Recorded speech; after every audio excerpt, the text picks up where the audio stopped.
কোরবানির বাজারে যদি গরু বিক্রি করতে নাও, বিক্রি যদি না হয়, রশিটা গলায় পেঁচায় দিলে গরুটা মালিকের আগে আগে বাড়ি চলিয়া যায়। গরুটায় মালিকের থেকে সব, মালিকের থেকে একটা টাকাও পায় না। গরুটা দিয়ে তাকায় দেখ, ঘুমানোর জন্য একটা আরামের বিছানাও গরুটায় পাইল না। ওই গোয়াল ঘরে শোয়ায় রাখলো, তাকায় দেখো গরুটা কত কষ্টে সেখানে রাত্র কাটায়। মশার কারণে ঘুমাইতে পারে না, ভালো বিছানার কোনো আয়োজন নাই।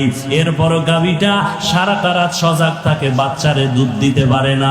নিজের ভিটামিন যুক্ত সব দুধ তার মালিকেরে দিয়া দিল, কোনোদিন প্রতিবাদ করলো না।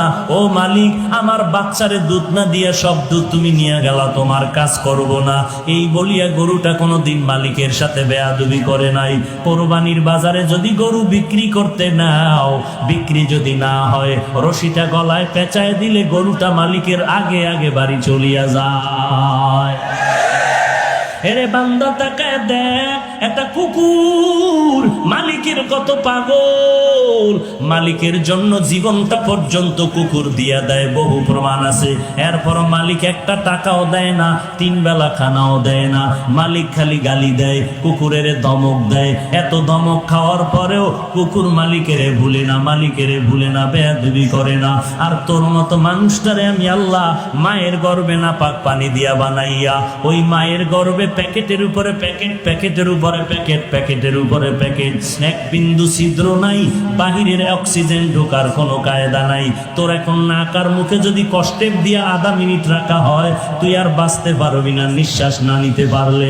অথচ মায়ের গর্ভে তাকায় দেখ, বাহিরের একটা সেকেন্ডের অক্সিজেন ঢুকে না।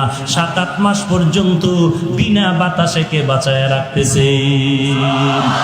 ওই আল্লাহ তোরে এত নেয়ামত দিয়া মায়ের গর্ভে রাখলে, দুনিয়াতে আসার পরে তুই খানা খাইতে পারবি না, দুনিয়ার তৈরি করা তুই নাস্তাও খেতে পারবি না। আল্লাহ বলেন, আমি তোর মায়ের বুকের মধ্যে দুধের ব্যবস্থা করে রাখলাম, এমন একটা কুদরতের ফ্লাক্স বানাইলাম, দুনিয়াওয়ালারাও ফ্লাক্স বানায় 24 ঘন্টার গ্যারান্টি দেয়। গরম চা রাখবি, ঠান্ডা হবে না, গরম দুধ রাখবা, ফ্লাক্সের দুধ আর ঠান্ডা হবে না। ওরে বান্দা, তারপরও দেখো এমন একটা ফ্লাক্স পাইবা না যে 24 ঘন্টা গরম থাকে। যদিও চ্যালেঞ্জ দেয় 24 ঘন্টা গরম থাকে না। আল্লাহ কয়, আমি কেমন রহমান, একটু বান্দা, একটু চিন্তা কর, আমি আল্লাহর পরিচয়টা নাও। আমি আল্লাহ কেমন গফফার, আমি আল্লাহ কেমন রহমান। এমন একটা ফ্লাক্স আমি বানাইলাম, তোর আরামের জন্য দুধের ব্যবস্থা করে রাখলাম। মায়ের বুকের মধ্যে এমন এক কুদরতের ফ্লাক্স আমি বানায় রাখলাম।